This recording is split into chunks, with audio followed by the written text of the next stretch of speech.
올해 국정감사 최대 화두 중 하나는 인공지능 AI인데요. 국회의원들도 적극 활용하고 있습니다. 최종 결론 금리 동결을 공고한다. 11월 달에. 이거 얼마나 챗GPT가 훌륭합니까? 예? 1년에 35,000원. 금통위원님들 연간 보수액 35억. 저는 챗GPT 너무 훌륭하다고 생각을 해요. 총재님. 챗GPT를 금통위원으로 할 수도 없고. 그럼 국회의원 세비는 1년에 1억 5천만 원, 300명이면 연간 450억 원인데 챗GPT에게 국회의원 배지 달아주면 안 되냐고요? 여야 정치참견 보고서 백브리퍼 최종혁입니다. 기준금리를 결정하는 한국은행 금융통화위원회 위원들, 하는 일에 비해 돈을 너무 많이 받는다는 게 정의령 민주당 의원의 주장입니다. M 의원이라는 분은 연간에 그분한테 들어가는 비용이 7억이 넘는데 평균 발언 횟수 6회, 연간 총발에서 48회. 이분이 한 번 발언할 때마다 1,500만 원짜리 발언이에요. 보고서를 한 번도 안 내신 분, 강연도 안 하시고 기고도 안 하시고 회의 때 발언도 별로 안 하시고 이분들을 위해서 연간 7억 이상, 이거 이해가 되나요? 그러니 차라리 챗GPT에게 금리 결정을 맡기는 게 낫지 않겠냐 꼬집은 겁니다. 금통위원님들하고 챗GPT, AI 챗GPT에 이게 서로 경쟁하는 건 아닌데 챗GPT에 물어봤습니다. AI 챗GPT에 미국의 이제 금리가 인하됐고 우리도 이제 최근에 3.5%에 3.25, 25bp 떨어졌고 11월에 추가 인하가 필요하겠나 안 필요하겠나? 챗GPT의 답이에요. 25초 만에 챗GPT가 뽐내는 답은 결론 금리 동결이 최적의 선택이다.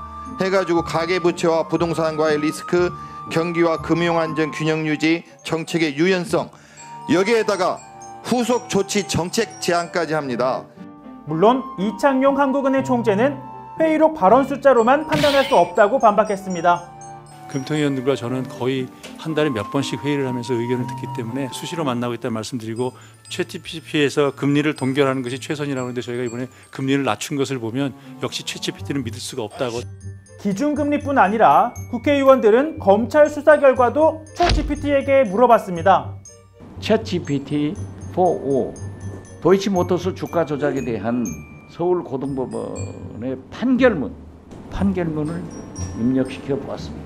분석 결과를 보면은 챗GPT가 뭐라고 하냐면은 내가 서울중앙지검 검사라고 하면은 김건희 여사는 구속 기소하자고 말하겠다.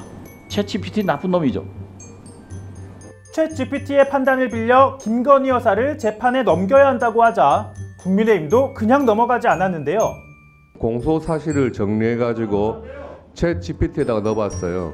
백현동 개발 비리는 선고 형량이 5에서 7년 정도가 맞다. 대장동 개발 비리는 8년에서 12년이 맞다.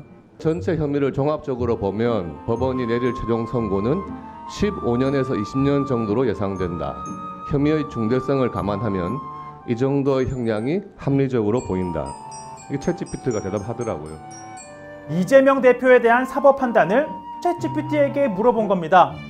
이런 AI 법조인이 현실화되려면 얼마나 신뢰할 만한지, 판단에 따른 책임은 누가 지는지, 무엇보다 개인정보 등 보안은 안전한지 논의해야 할 사안이 많습니다. 결국 이 같은 장면은 여야가 인공지능을 정쟁의 수단으로 활용하는 것으로 볼 수밖에 없는데요. 물론 인공지능 기술이 절실한 분야도 있습니다. 예보관을 어떻게 확충시켜 줄 수 있을까 싶어서 냈는데 댓글을 보고 저 너무 깜짝 놀랐습니다. 이럴 바에는 뭐 AI야 맡기지, 야근 수당 받으려고 야근하는 거 아니냐, 도대체 도와드릴 수가 없는 그런 정도로 기상 예보에 대한 국민 만족도가 너무 낮아서 실제로 이걸 어떻게 도와드려야 되나 할 정도로 좀 심각한 수준이었습니다.